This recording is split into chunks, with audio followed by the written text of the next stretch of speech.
Harga emas 1 gram hari ini sudah berlipat kali ganda meningkat kalau dibandingkan dengan beberapa tahun lepas.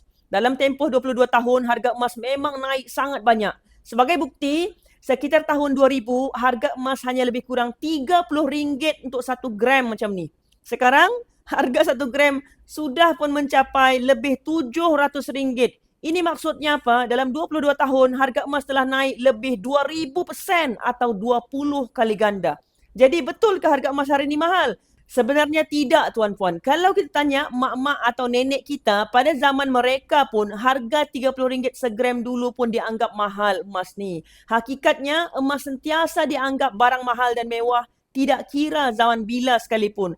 Hari ini kita cakap RM700 per gram itu mahal. Tapi bila harga emas nanti naik sampai RM1,000 per gram, waktu tu kita akan cakap murahnya RM700 per gram.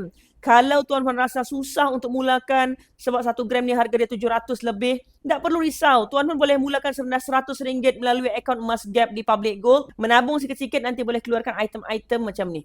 Kalau anda memulakan simpanan serendah RM100 dan tiada komitmen bulanan, isi beg biru, saya bantu anda. Moga kekayaan anda terus berkembang dengan ilmu. Follow for more tips.